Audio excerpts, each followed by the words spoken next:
Demensiya, psevdodemensiya, Alzheimer xəstəliyi, beyin atrofiyası nədir? Yaddaş pozuntusunun əsas iki böyük növü var: psevdodemensiya və demensiya. Gəlin indi isə bunlara aydınlıq gətirək. Psevdodemensiya nədir?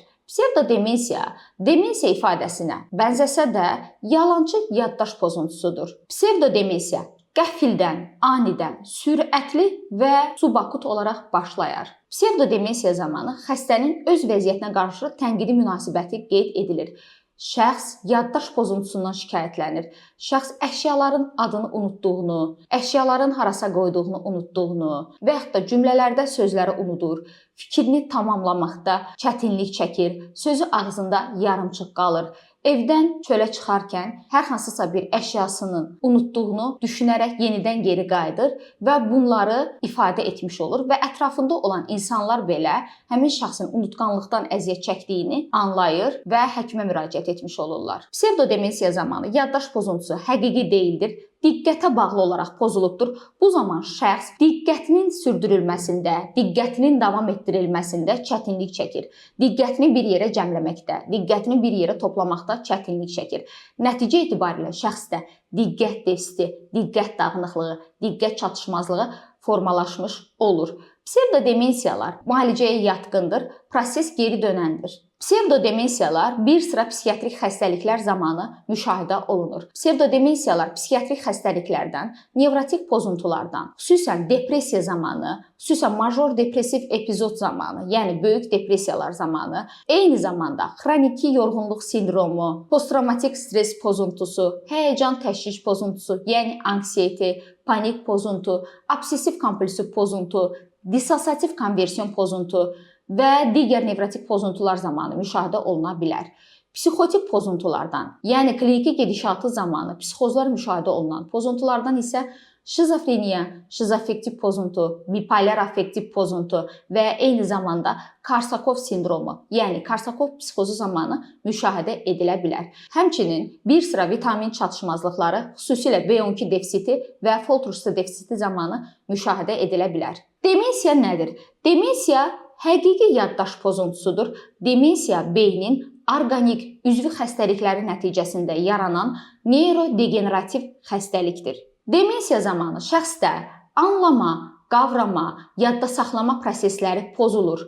Yaddaş itkisi, nitq pozuntusu, diqqət defisiti, diqqət dağınıqlığı, diqqət çatışmazlığı, eyni zamanda düşünmədə zəiflik, davranış pozuntuları, şəxsiyyət dəyişiklikləri müşahidə edilir.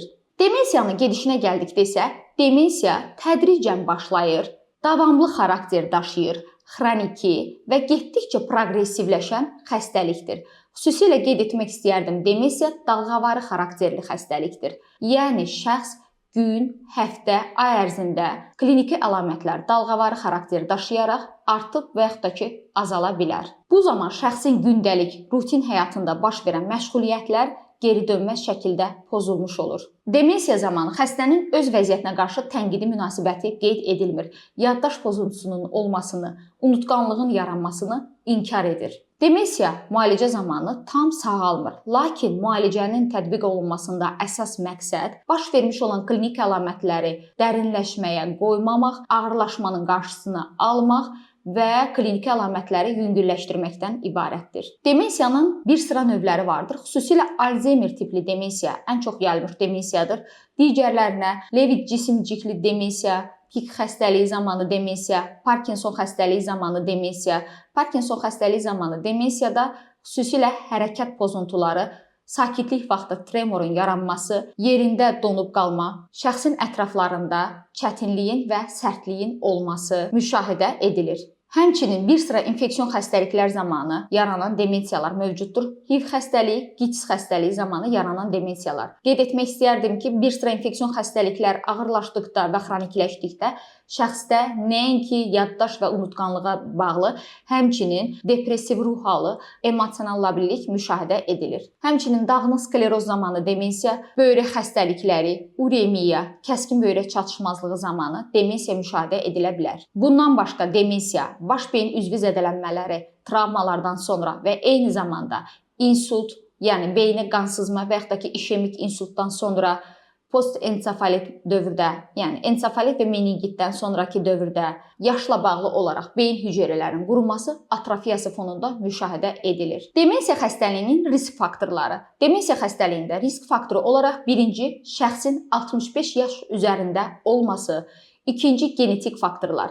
Demensiya xəstəliyi zamanı 1-ci, 14-cü, 21-ci xromosomlarda patoloji proses formalaşmış olur. Xüsusilə qeyd etmək istəyərdim ki, Down sindromlu uşaqlarda 21-ci xromosomda trisomiyası, yəni üçlü xarakter daşıması ilə əlaqədar olaraq Down sindromlu uşaqlarda demensiya daha erkən mərhələlərdə müşahidə olunur. Çünki 21-ci xromosomun əsas funksiyası beta amiloid proteinləri sintez etməkdir və Down sindromlu uşaqlarda 21-ci xromosomda trisomiya baş verdiyi üçün bu uşaqlarda daha erkən mərhələdə demensiya müşahidə edilməkdədir. Həmçinin ailəsində şəkərli diabetin olması, serebrovaskulyar xəstəliklərin olması, insult keçirməsi, ensefalit, meningitin olması, endokrinopatiyalar, hipotireoz, vitamin çatışmazlıqları, B12 defisiti və fol turşusu, həmçinin alkoqol və narkotik maddələrdən uzun müddətli istifadə edən şəxslər demensiya xəstəliyinin yaranmasında risk qrupuna daxil edilir. Demensiya xəstəliyinin patogenezi.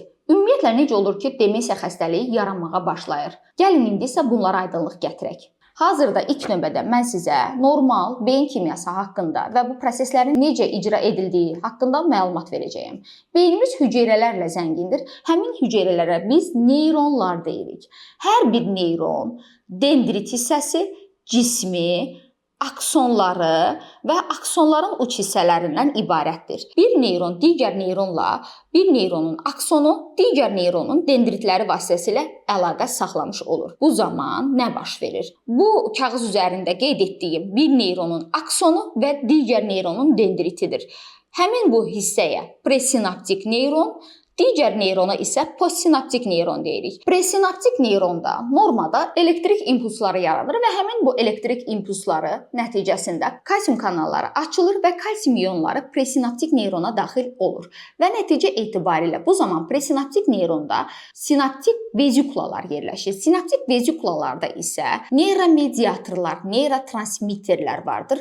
Bizim hər birimizin tanıdığımız xoşbəxtlik hormonu olan serotonin, noradrenalin, adrenalin, dopamin, asetilxolin və bu kimi neyromediatorlar və neyrotransmitterləri bunlara misal gətirə bilərik. Və həmin bu sinaptik vezikulalar kalsium ionlarının təsiri nəticəsində həssaslaşaraq sinaptik yarığa yaxınlaşır. Presinaptik yarığa yaxınlaşaraq sinaps boşluğuna ifraz olunur və nəticə etibarilə bunlar presinaptik membranda reseptorlara toxunaraq bu zaman bunlar reseptorlara toxunduğu müddətdə presinaptik boşluqda natrium ion kanallarının həssaslığı artır və natrium ionlarının presinaptik boşluğa daxil olması artır və nəticə etibarilə hüceyrə membranının depolarizasiyasına və elektrik siqnalının yaranmasına səbəb olur. Qeyd etdiyim bu mexanizm normal halda beyin hüceyrələrində neyronlarda baş verən prosesdir. İndi isə gəlin sizə demensiya zamanı müşahidə olunan beyin hüceyrələrində, yəni neyronlarda baş verən dəyişiklikləri izah edim. Demensiya zamanı beyin hüceyrələrində neyronlarda patoloji proteinlər yaranır. Bunlara biz beta amiloid proteinlər və tau proteinləri misal gətirə bilərik. Birinci beta amiloid proteinlər. Beta amiloid proteinlər neyronların üzərində və iki neyronun arasına toplanaraq burada bir-biri ilə yapışır və nəticə etibarilə beta amiloid proteinlər yumaqlar əmələ gətirir və bu yumaqlar xüsusilə hipokampusda yerləşir və nəticə etibarilə bu yumaqlar neyronda kalsium kanallarının həssaslığını artırır. Nəticədə kalsium kanalları daha çox açıq qalır və kalsium ionları presinaptik boşluğa daha çox daxil olur. Bu zaman kalsium ionları ilə natrium ionları arasında balans pozulur. Elektrik impulslarının ötürülməsi pozulur, hüceyrələrin və neyronların ölümü və hüceyrənin apoptozunun yaranmasına səbəb olur. İkinci tau proteinlər. Tau proteinlər də normada bu proteinlər hüceyrənin daxili hissəsində, dendritlərdə və cisimlərin ətrafında toplanmış olur. Bu zaman tau proteinlər mikrotubullar, yəni tubulin zülalları ilə əlaqədə olmuş olar və bu tubulin zülalları ilə birləşərək bunlar neyronun qidalanmasında, maddələrin ötürülməsində iştirak etmiş olur. Normada qeyd etdiyim kimi tau proteinlər bu formada fəaliyyət göstərir. Lakin demensiya xəstəliyi zamanı tau proteinlər həddindən artıq fosforlaşaraq mikrotubullardan, yəni tubulin zülalından ayrılaraq neyronun, hüceyrənin funksiyasını pozur və nəticə etibarilə tau proteinlər bir-birinə yapışaraq neyrofibrillar düyünlər, lifli düyünlər, yəni yumaqlar əmələ gətirməyə başlayır və nəticə etibarilə bu zaman neyronların, hüceyrənin qidalanması, burada olan qida maddələrinin ötürülməsi pozulur və nəticə etibarilə hüceyrənin ölümünə, neyronların apoptozuna gətirib çıxarır. Bu zaman tau proteinlər hüceyrə daxilində olan nəqliyyat prosesinin, qida maddələrinin daşınılması prosesi pozulur və hüceyrənin ölümünə, neyronların apoptozuna gətirib çıxarır. Demensiya xəstəliyinin klinik əlamətləri. Demensiya xəstəliyinin klinik əlamətləri zamanı sinir hüceyrələrində, yəni neyronlarda atrofiya, yəni sinir hüceyrələrinin və neyronların ölümü baş verir, apoptoz prosesi yaranmış olur. Demensiya zamanı beyin atrofiyası dərinləşdikcə ilk növbədə prosesə gicgah payı, yəni temporal pay qoşulur. Gicgah payı və temporal payda hipokampus, yəni dəniz atı yanı qırışıq yerləşir. Gicgah payında, yəni temporal payda beyin atrofiyası yarandıqda bizim yaddaşımızda olan məlumatların arxivləşdirilməsi prosesi pozulur.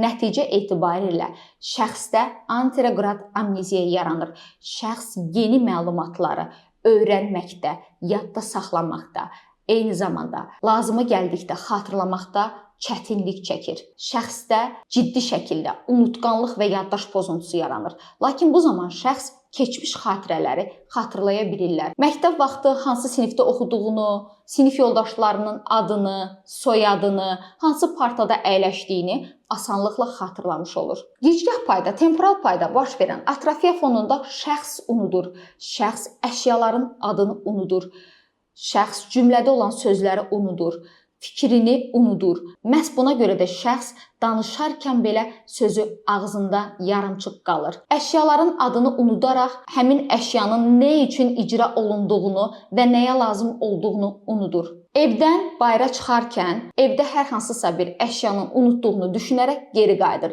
Lakin evə geri qayıdana qədər artıq hansı əşyanı götürəcəyini xatırlaya bilmir. Ən çox evdar qadınlarda müşahidə olunur ki, demensiya fonunda beyin atrofiyası dərinləşdikdə bu zaman şəxs evdə qazı, suyu, işığı kontrol etməyi unudur.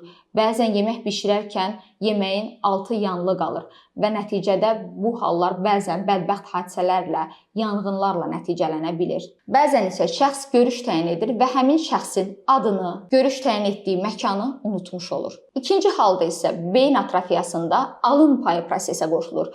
Alın payı prosesə qoşulduqda alın payının icra etdiyi funksiyalar pozulur. Bu zaman şəxsdə düşünmə, planlama, qərar vermə prosesləri pozulmuş olur. Üçüncü halda prosesə beyin atrofiyası dərinləşdikcə gicgah payının arxa nahiyələri qoşulmuş olur. Bu zaman şəxsdə nitq problemləri, ünsiyyət problemləri ortaya çıxmış olur. Şəxs ünsiyyət yarada bilmir. Ünsiyyət yaradarkən belə cümlələrdə sözləri unudur, danışarkən fikrini unudur, nitqi qırılır, yavaşıyır. Bəzi hallarda isə nitq tamamilə itirilmiş olur. Prosesə təpə nahiyəsi, parietal nahiyə qoşulur. Təpə nahiyəsi, parietal nahiyə prosesə qoşulan zaman bu zaman şəxsdə bələdlik pozulur, yəni şəxsin orientasiyası pozulur. Bələdlik 3 formada pozula bilər. Birinci, şəxsin özünə qarşı, ikinci, zamana qarşı və üçüncü, məkana qarşı. Şəxs özünə qarşı bələdliyi pozulduqda, şəxs özünün adının nə olduğunu, özünün kim olduğunu xatırlaya bilmir. İkinci halda zamana qarşı bələdlik pozula bilər. Şəxs hansı tarixdə doğulduğunu, doğum tarixini, yaşını, övladlarının sayını xatırlaya bilmir və unudur. Üçüncü halda məkana qarşı bələdlik pozulur. Şəxs harda olduğunu xatırlaya bilmir. Bəzən evdən bayıra çıxaraq itir. Bəzən evdən bayıra çıxaraq yolun hansı istiqamətdə getdiyini, hara getdiyini unudur. Adətən beyin atrofiyalı və demensiyalı pasientlər itirlər və ailə üzvləri onları axtarışa vermək məqsədi ilə hüquq mühafizə orqanlarına müraciət etmiş olurlar. Və yaddaş pozuntusu dərinləşdikcə şəxs evdə telefon zəngi çalındıqda onun qapının zəngi ilə səhv salaraq qapıya doğru irəliləyir və yaxud da ki, evində olan övladına, qız övladına ana, oğlan övladına isə atası deyərək müraciət edir və yaxud da ki, həyat yoldaşını övladı hesab etmiş olur. Məkana qarşı bələdliyin pozulmasına həmçinin şəxs öz evində olarkən məni evimə aparın, bura mənim evim deyil deyərək həmin yaşadığı evi tərk etmək üçün təkidlər edir. Digər bir mərhələdə prosesə ənsab payı qoşulur, qabıq və qabıqaltı nahiyələrdə də artıq atrofiya dərinləşmiş olur, beyin qırışları hamarlaşır, beyin mədəcikləri genişlənmiş olur və nəticə etibarilə şəxsdə artıq dərinləşmiş tanımama, aqnoziya yaranmağa başlayır. Demensiya və Alzheimer xəstəliyi yüngül, orta və ağır dərəcədə olmaqla sinifləndirilə bilər və qeyd etmək istərdim ki, demensiya Alzheimer xəstəliyi zamanı əsasən anteregrad amneziya müşahidə olunur. Şəxs yeni məlumatları yadda saxlaya bilmir.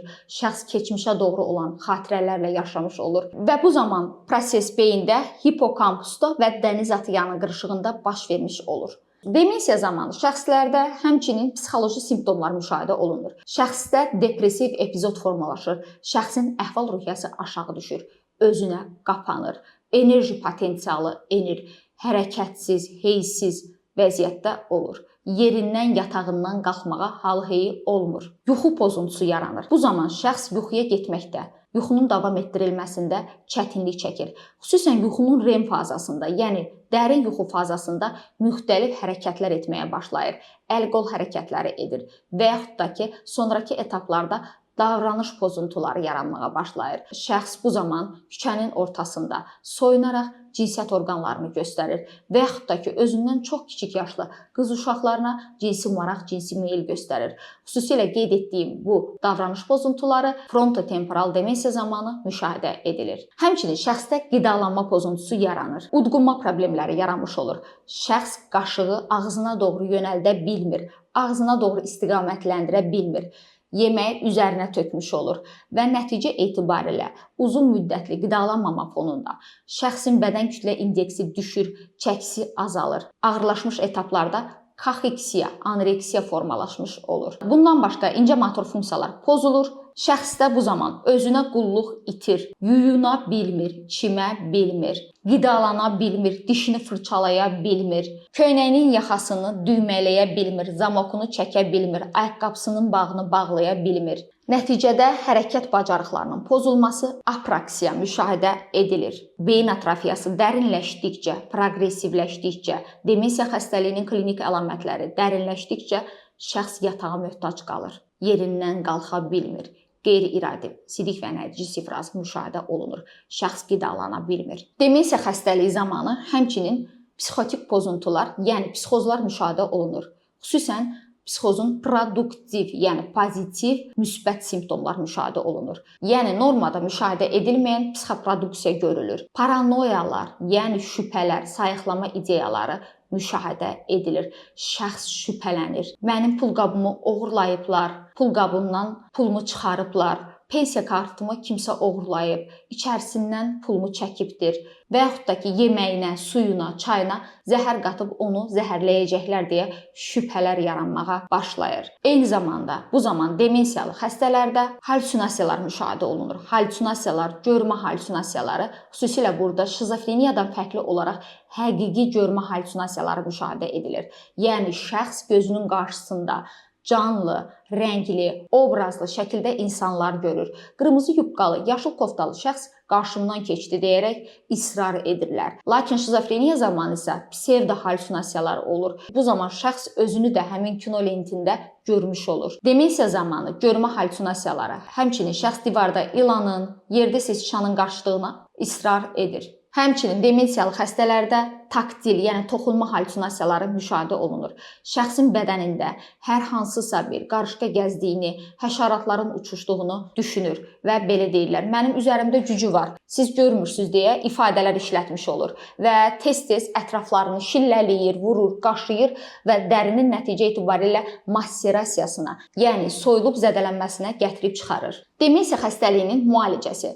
Demensiya xəstəliyi tam sağalmır, lakin müalicədə əsas məqsəd baş vermiş olan kliniki əlamətləri dərinləşməyə qoymamaq, kliniki əlamətləri yüngülləşdirmək, xəstəliyin proqressivləşməsinin qarşısını almaqdan ibarətdir. Demensiya xəstəliyinin müalicəsində farmakoterapiyadan istifadə edilir ki, bu zaman əsas iki qrup dərman preparatlarından donopezil molekulu və memantin molekulu haqqında danışmaq istəyərdim.